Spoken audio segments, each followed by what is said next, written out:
here he is, Kristian, congratulations. Come on in, let's put you in the hot spot. I don't want to start by saying finally, but does it in some ways feel finally PTO champion? Definitely, like it's been a race I wanted to win for, since it since 2020, like Daytona, and I've been chasing this one, and especially after the 2 races I've done already this year with Ibiza and US Open, I felt, oh, it's a massive relief. Job done. You put a bit of rock and roll into triathlon. You stepped off the plane almost straight onto the pontoon and dived straight in. I mean, it wasn't a lot of hanging around. I'm not sure where preparation feels in Triathlon 101, but what have you learnt about yourself over the course of the last 2 weeks and the way that you have peaked in the last of the big 3, as it were? I guess I've learned that it's very tricky to balance the 2 different distances, like Olympic distance. I were in Paris 2 days ago with the test event, and very important to get experience there. So I couldn't really choose one or the other. I had to do both because, of course, I didn't want to miss out on this race. So very happy with the way the jet lag has been going. Like coming straight here, having a good night of sleep. I would say 5 hours this night. It's plenty compared to what you normally get first day in Asia. So also happy with the way the caffeine kicked in when I started coming for the race started. Fantastic, Crowe. Mate, congratulations. You continue to entertain us and surprise us. Looked like different tactics to 2 weeks ago. Why don't you talk us through how the race played out for you today? Yeah, so I should have done more TT bike work, I guess, in between those races normally, but because test event was so important, I've been really spending time on the road bike, and all I did was 40 minutes on the turbo on Thursday, just to sort of see if I could fix something with the cramps, because I don't think the cramps came off lack of salt. I think it's more like a position thing, and so I was really aware of that and tried to stretch out more and also be a little bit careful the second half of the ride, and really trust my run, and also it's warm, it's humid, you can really hit that basement early if you're blowing up, and try to be careful there. Mate, I was going to say get some rest, but I know you're back on the circuit. You've got another one next week. So what do you do? Talk us through what the next 24 hours looks like and what the next week looks like for you. Yeah, so now it's very important to refuel, with liquid and calories, and also back to Europe tomorrow. Easy training, getting familiar with the course in Finland, the 7.3 World Championship, and I think it's a week after we have Super League again, 20 minutes of racing, and then next week is my last long distance race, I guess, until Paris next year. So it's a massive relief to finally get this PTO win before I can sort of go back and sort of continue working on the Olympic dream to there were take another gold. There were 1 or 2 rumours that you flew from Paris to here in a private jet. Can you confirm or deny? And now you've picked up 100,000. Will you be flying home in one? Unfortunately, I'm not sure if 100,000 is enough to fly a private one. But I flew commercial, but it was directly from Paris, and I was able to sleep well on the plane. So without that, it would be quite rough. Fantastic. We're going to have a little look at the story of your day here, and I'd love you to talk us through this, because actually you said, Crowe, on the start, you wondered whether Kristian was just sort of working it out in the early moments in transition, but just tell us how this panned out for you, Kristian, first of all. Yeah, so I felt the swim was nice, and I heard the temperature in the water was warm, and a little bit careful there intensity-wise, but I felt like we came out in a good group on the bike. Try to be a little bit careful intensity-wise, and simply trying to stretch as much as possible, and sort of saving myself for the run. And run legs was fantastic. I felt like I sort of just cruise it and stay in that gear. And I tried to go out in a pace where Jason could sort of catch in a little bit, maybe even down to a minute, and then sort of kick back the last 6K. So I felt I was running quite controlled, and that kick that that sort of do it all. Heat stress that you normally get in 6K was closing in on that didn't arrive. And they're coming to the finish shoot. shoot. How good does that feel? And the atmosphere with all the people in the course, and wow, it's a race I've been working for a long time.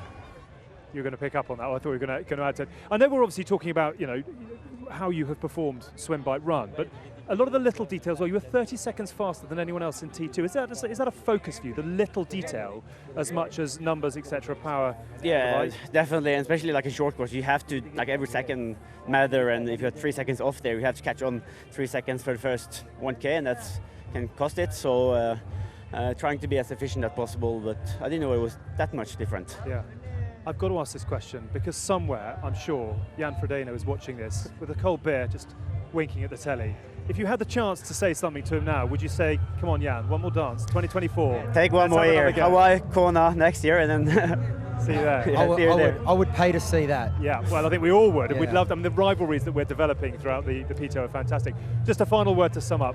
Is it relief? Is it pride? Is it absolute sort of exhaustion and delight? Where are your emotions right now? I'll say relieved and proud, like to be able to sort of do back-to-back races, and like when I sort of put my schedule out for the races I'm doing in August, a lot of people said like it's too much and sort of makes no sense. Do you listen to any of that? Do you mind what the others have to say? It's like good to sort of show them that okay, I'm sort of be able to bounce through it, and I'm doing it because like if I want to be happy with the season, that's something I will know next year in 2024 in Paris. So this year is all about that race, and the decisions we're doing this year is sort of building up to that. Fantastic. Brilliant performance today. Many congratulations. We'll let you go and enjoy the top step. Kristian, well done to you. Wander out and go and take the adulation that is quite rightly yours as we bring in Pieter. Congratulations. Come and stand between us, if you will. Packed with, I hope, cold ice, and deservedly so. Forgive me for starting with this, but I'm not sure too many people, and I'm going to put you in this bracket, saw a sprint finish for second in your armoury today. Have you surprised even yourself, or did you think that that performance was coming? I don't know how it happened, but yeah, on the bike I felt very good. I was like pushing the watts I was trying to do, and I was like, I'm riding away from everybody, is this possible or not? But when I saw I had a little gap on Kristian, on Mika and Aaron. I was thinking like, maybe I have to slow a little bit down because it will be a long day. But yeah, I had made the grab bigger, so I was very happy that I could lead in the run. But yeah, crazy hot race today. Crazy hot race. What have you learnt about yourself today? Yeah, my last race was the European Championship, and I had a very good race, so I had some hope for a good race. But at the end, you are racing here Olympic champions, world champions. So yeah, probably, maybe I'm like one of the names nobody would have expected today, but yeah, they'll be watching for you. Quite right, and they'll be watching for you from now. Again, we're going to have a little look at your story of the day here. We'd love to talk us through how you were feeling, how you felt your tactics panned out, and I suppose, you know, at what point you thought, hang on, this is going as well as I could hope. Yeah, on the bike, when I passed Mika, I was looking to my watts.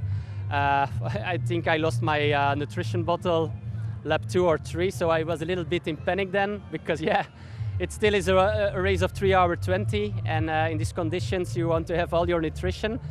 And I have to be honest, I really thought I had to do another lap on the bike, so I was a little bit surprised. I had to start running. But yeah, I had good legs on the run, and yeah, okay, Kristian passed me, but I think it's logical. He's Olympic champion for a reason. But I still find it's very crazy doing Olympic distance on Friday and coming here and win this race. But I'm a happy second. Good on you. It is very crazy. Congratulations to you, Pieter. I mean, you finished top 10 on the PTO Tour twice last year. You mentioned the race in Tallinn 2 weeks ago, so you had some form, you had some confidence. You look very composed on the bike, using a lot of experience, taking time through the aid stations. What I want to ask is, the plan on the bike, did that come at the time you saw the opportunity and then you rose to your watts, or did you feel that was a possibility before the race? I have to be honest, I never thought I was going to ride away from this field. Yeah. So I was a little bit surprised, and at the end also that it came bigger, because I really was like, the last 3-4 laps, I was really like pacing a little bit down. But yeah, the gap came bigger, and yeah, I was quite happy when I started to run, and I heard like 2 minutes, and I was like, what? Do I have 2 minutes on Kristian? But I saw him running, I saw him the first time at the U-turn, and then I saw like, okay, he's going to get me, but I have to be very, stay patient, because yeah, at the end you want to have a podium here. When I saw Jason, I really thought also that he was going to get me, but at the end, yeah, I found my second gear and could finish with a strong run. Yeah, you finished really strong. I mean, I think You've won races, but this is possibly the best result of your career, I want to say. It's a 50 grand payday. That's got to help. It's a big payday, which is always good. Yeah, it's not good. I promised my wife when I would win, she could have a new kitchen. Oh wow! But so I'm only second, so I think it will be a half kitchen. But half a Very kitchen, good. maybe a new bathroom. T's We'll and let C's. you work that out with your wife. But problems when I come home. first world problems there. But you've won races. Did you feel a different pressure leading off the bike here, knowing you had Kristian? I mean, you've raced a lot of these men before, but is it a different pressure today, or did you just feel, in the moment, I have to do my own race? Because you ran a really steady race, you seemed to finish strong. How did it feel for you? More the mental side of it, having some of the bigger names chase. I have to be really honest. Before the first PTO in Edmonton last year, I think I was almost bankrupt. And I became sixth, and from then, yeah, I had also a payday. And mentally, that moment was for me like a little bit like financial stability. And yeah, since then, everything is getting better. And yeah, without PTO, I think probably I wasn't anymore a professional triathlete. And yeah, today everything comes together. And yeah, if you become second in a PTO race, yeah, you are hoping for more next year. Well, good luck negotiating that kitchen down to a bathroom, and well done today. We hope to see you on the tour next year. Yeah, we certainly do. What a story. Many congratulations. We'll let you step out and go get a bit more liquid into you, and obviously take your place on the podium in due course. As we bring in Jason West, come on again, have a quick word with us. Is that a wry smile, or is that a smile of delight? Tell me where your emotions are. Oh yeah, I'm just thrilled. I mean, another podium in a PTO race, second in 2 weeks. I mean, couldn't really ask for anything else. You are beginning to really announce yourself as a genuine contender now. We asked the question of Kristian what he'd learned about himself off the back of a chaotic 2 weeks. I wonder what you've learned about yourself off the back of Milwaukee and here in Singapore. Yeah, I think this year was all about trying to go all in on the biggest races. I've had splashes of world-class performance, I think, but I haven't shown it on the big stage, and this year was let's go all in on the big races, and 3 PTO races and 2 podiums and a 5th. Like, yeah, I don't know what to say. You know, I'm just surrounded by such good people, and we just keep getting better, and you know, they just really put me in a position to be the best I can on and off the race course, and just blessed. Fantastic. Well, I'm going to steal Alex's line. We're all hoping to see the WestJet take flight. You didn't disappoint us. I was speaking to you this morning and you were talking about your race strategy. It seems like you executed exactly how you wanted to. You showed a lot of experience and composure when the race started breaking up on that bike, and just stuck to your plan. And why don't you talk us through it? Yeah, I think I wanted to swim hard, but conservative, and I thought if those guys really go for it, I'm just going to let them go. But I felt quite good. I think the hottest part of the race was honestly the end of the swim to the beginning of the bike. It took a little bit to get cooled down, but yeah, then I just, you know, you have to be smart in these conditions. I figured patience would really pay off, and I kind of had a wattage limit of what I wanted to do, and I was like, let's navigate riding with the groups and everything within that. So I took a little spill. Oh wow! A little bit, like I think might hurt my pride more than anything. Where did that happen? Oh, it was about a lap and a half to go. One of these days I'll get a race where nothing goes wrong. But you know, you can't make excuses. You got to just pick yourself up and dust yourself off and keep going. Mate, I think it speaks to your consistency and your level that you can have mechanicals, you can have spills, and I think that's what the really world-class athletes do. They put themselves in a position to win, and they can overcome some bad luck. So well done to you. You've had a 5th, a 2nd and a 3rd on the PTO tour. That's a great season, mate. Well done. Before you go, I want to have sort of bring in some footage of you. This is you sort of in flight on the run before we sort of say goodbye and pop you onto the podium. How much confidence have you got when it comes to run time that you can haul yourself back from anywhere? Yeah, I just kind of do my thing. Like, I don't really worry about what anybody else is doing.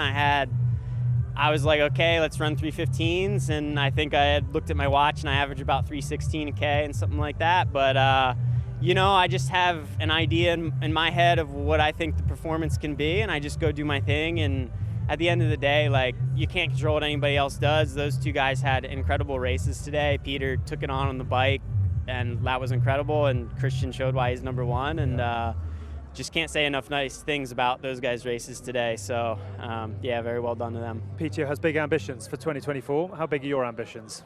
Yeah, I mean, I feel like I'm showing how consistently I can perform, and now the next step is, can I get that little bit better and start winning races? So yeah, the work never ends. And are you noticing, as someone at the forefront of this sport, that the hype, the interest, the buy-in is building across the board? Is that something that you're aware of? Yeah. Or do you try and keep out of that kind of thing? Yeah, I mean, I try to focus on the things that are important, and I let maybe some other people handle those things. Okay, good, yeah. I'm not.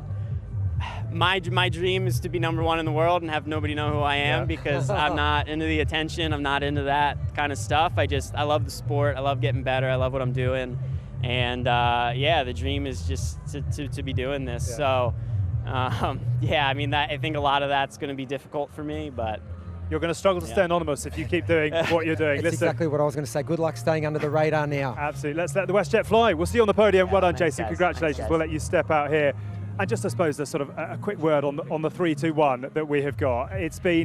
We're talking a lot about rivalries, and we're loving seeing the same names up against each other on a more regular basis. We have got a real sort of, we're talking about rivalry, as we say. It's beginning to really bubble, isn't it?